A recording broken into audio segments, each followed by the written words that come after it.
Namaste yogis, I'm Yulia, and in this video I'm going to show you 3 tips how to avoid pain in your wrists, especially when you go deeper into your practice, when you do a lot of planks and inversions. And my tip number 1 is building strength in your wrists.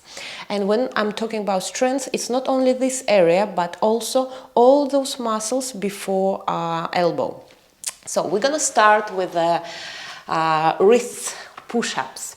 So we are going to a tabletop where your knees under your hips and your palms under your shoulders.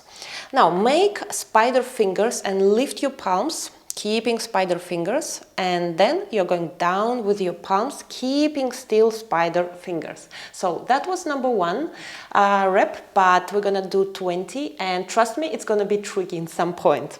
So are you ready? Let's get started. So 1 up and down.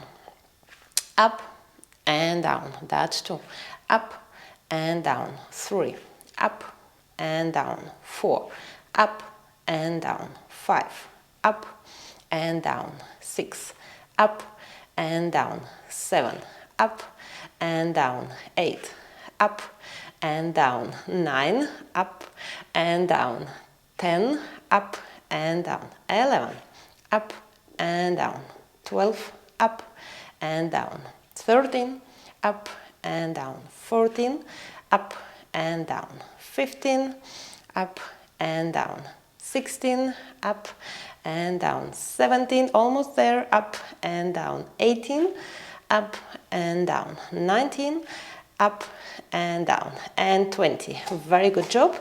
Just sit down and shake your wrists a little bit so you can feel maybe that it was a little bit intense, especially in those areas. So my tip number 2 is wrist mobility.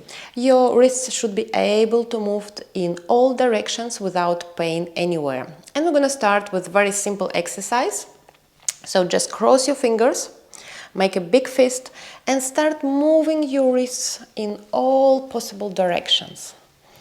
Maybe slowly you can even increase the amplitude a little bit. Just anyway, make it gentle. So moving nice and slow. And let's change the directions.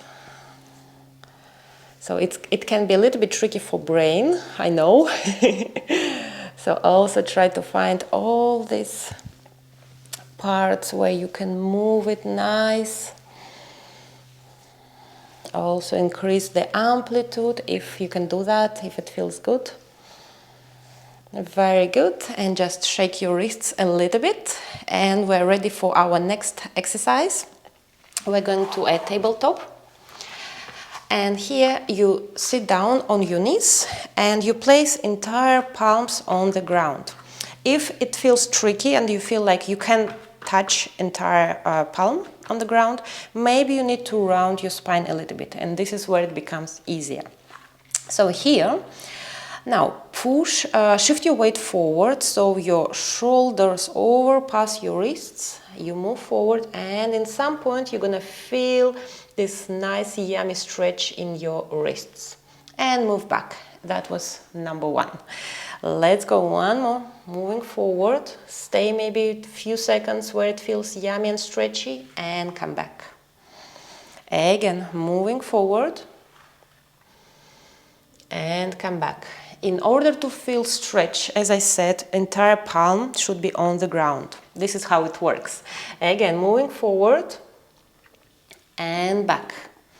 One more, moving forward, and here we're gonna stay for 1, 2, 3, 4, 5, 6, 7, 8, 9, 10. So shake your wrists, and we're ready for the next exercise. Now we're gonna flip our palms, so fingers pointing our toes, and again, this opposite side of palm is touching the ground. It's a little bit tricky here, so maybe you have to round your spine here. So it's the same procedure, but we're gonna move, instead of forward, we're gonna move back. So maybe you feel you need to move your palms a little bit forward. So this is, let's say, personal, as it feels for you. So I have to move my wrists a little bit, I think higher than my knees line. And I'm moving back. It feels really maybe intense, and I'm moving forward. Again, moving back, slowly and gentle, and forward. One more, moving back and forward. And last one, moving back, and we're gonna stay here for 1, 2, 3, 4, 5, 6, 7, 8, 9, 10.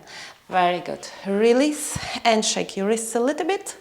So my tip number 3 is right technique while we do practice, while we do all these planks, inversions and exercises that challenge our wrist. Imagine that you are in a plank, any type of plank, side plank, classical plank, so whatever. And what happens here usually is that you push the ground away with your hands and all pressure goes to your wrists. But try to do something else. Try to activate your fingers as well. Your fingers can be flat or like spider fingers. It depends what works the best for you. And try to feel the difference. All the pressure now is spread between your fingers as well. So if before it was like 100%, so some part of this percentage went to your fingers right now. So I will do the plank so I can test it and feel the difference. So only flat fingers, just pushing and having pressure on wrists. It's intense. Activate your fingers through spider fingers or flat fingers as it works for you, and you can feel that your wrists are not so painful anymore. Stay here, just feel it, feel the difference, and relax. Shake your wrists a little bit. I hope you felt the difference, because it really works and it can help you a lot to proceed with your practice, to go deeper into some postures, inversions as well. So, and last but not least, give some stretch and love to your wrists after practice. There is a very simple exercise that you can do in the end of your practice. We're going to forward fold and flip your palms and place them under your feet. Maybe it's a little bit intense if you don't have hamstrings opening, so you can bend your knees then. And here you can move forth and back, and this exercise really helps a lot. So we are done here. Just shake your wrists a little bit one more time. Subscribe to my channel if you haven't done this yet for more yoga tips, yoga techniques, yoga flows, and hopefully see you soon. Bye bye!